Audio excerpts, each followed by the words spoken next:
Alright, today I'm going to talk about and show you how I sharpen my bowl gouges.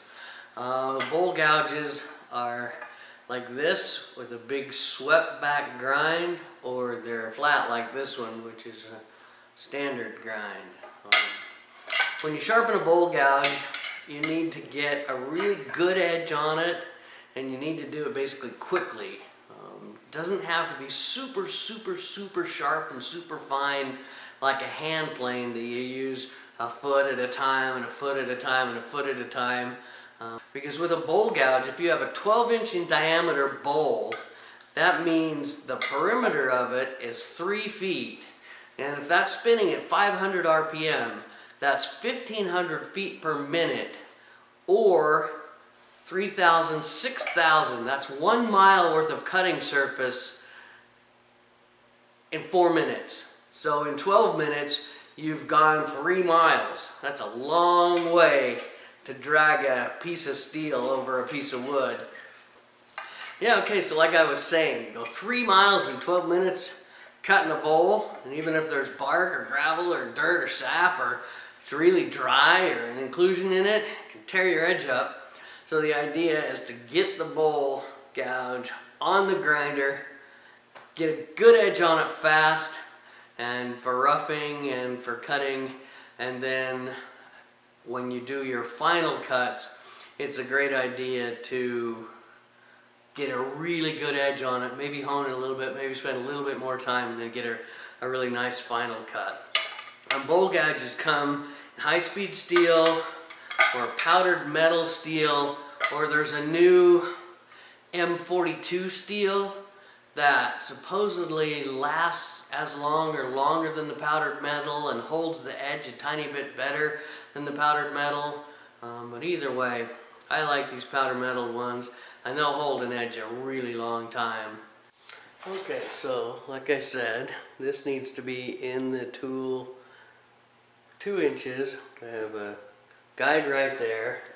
I use this adjustment to get me to 45 degrees, or you just put black Sharpie on the tool and line it up and test it such that you can see I got a full swipe. So I'm lined right up.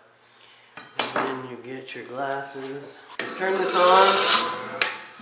Well, and all you do is you're going to set this on here and make 1 swipe down, come back to the middle, and basically make 1 swipe down.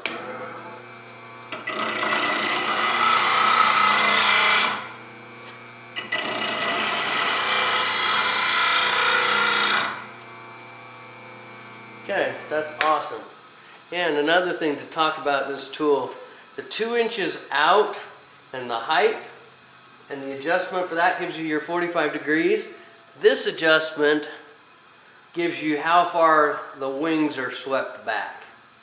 And so it's just that quick. I know I've done a lot of explaining, but I can come, leave this set up, come hit it on my bench, go to 2 inches, swipe that, and get right back to turning within a few seconds. Probably not quite as fast as 10 on the initial setup, but I can do it in really 10 seconds on all the rest of the sharpening. So then the other tool, a standard grind gouge, which is not swept back.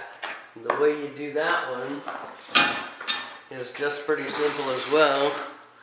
I'll put a Sharpie on here again to help me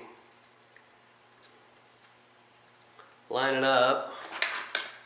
But you just swing this arm all the way out until you get to where you're lined up. Nope, not quite. Kind of test it like that. Nope, not quite.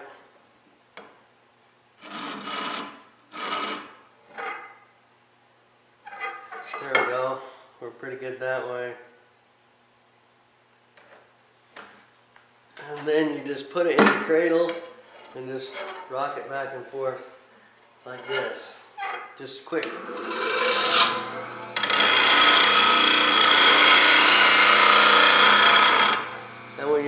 that, you watch for the sparks, little red sparks to come down the inside of the flute. And that shows your cutting, shows your sharpening, and I just got a really nice cut on that. So that's how I sharpen my bowl gouges on my sharpening system with my 1 horsepower grinder. The only reason I have the 1 horsepower grinder is because it just boom turns on and it's up to speed in a couple of seconds. But if you have patience, you can wait and certainly do it with a 1/2 horsepower grinder. So thanks for watching. Please subscribe, share, get your mom to watch it, tell your friends, check out my website. Or you take the time to hone it and hone it and hone it and work on it and hone it. That's the dog.